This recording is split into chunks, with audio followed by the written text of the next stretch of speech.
A push for justice. A suspect now in custody and due in court this afternoon, nearly 34 years after a Pan Am flight exploded in midair over Lockerbie, Scotland. Just a nightmare. It killed 270 people, all aboard. 190 of them were Americans. And decades later, federal officials tell us that the suspect is an officer with Libyan intelligence, as was long suspected. ABC News senior investigative reporter Aaron Katersky joins us now. So, Aaron, what can you tell us about the suspect, and how did they track him down? How are federal officials saying he got this bomb on the plane? Well, how he got the bomb on the plane is one of the most fascinating pieces of this story, Terry. It was concealed in a Toshiba cassette recorder. I think only you and I may know what one of those looks like.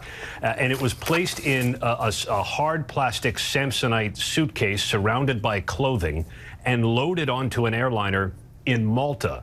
It was unaccompanied. It shouldn't have been, but it was, and it made its way through the baggage system onto Pan Am Flight 103 into the cargo hold, and that is the first part of the plane that is likely to have exploded. In all likelihood, law enforcement officials believe, Terry, that the bombers thought the plane would be over the ocean and nothing would have been recoverable.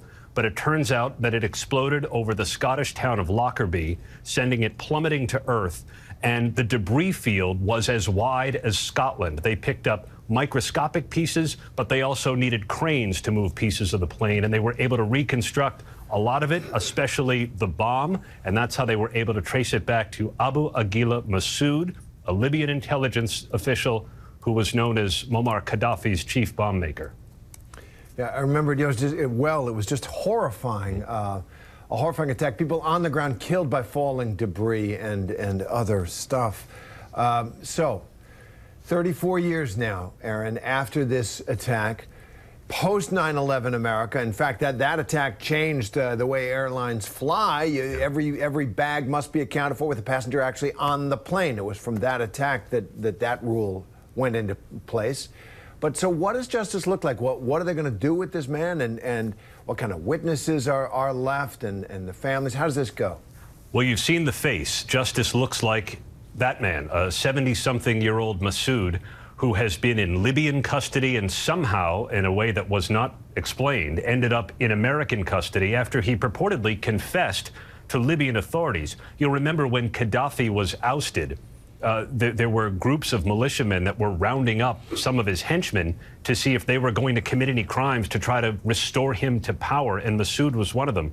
And in 2012, he gave an interview to a Libyan officer in which he confessed and told the authorities how he built the bomb, how it ended up on the plane, and who he talked to, and it turned out to be two others who were also charged in the attack. But the U.S. didn't find out that he made that confession until 2017, and ever since then, they've sought to have him in U.S. custody, and now he's due to make an initial appearance in federal court in Alexandria, Virginia, any time now, and what could be a long road to justice, and for the families, a road that they hope will reveal some answers.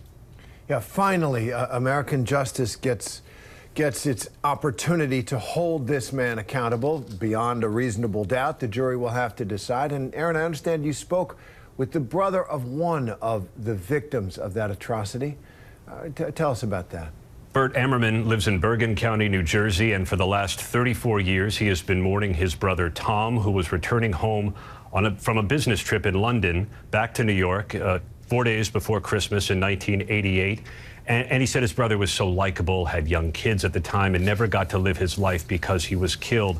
And when he heard the news that Masood was in U.S. custody, he said that he was pleased, but he did have some healthy skepticism. Take a listen.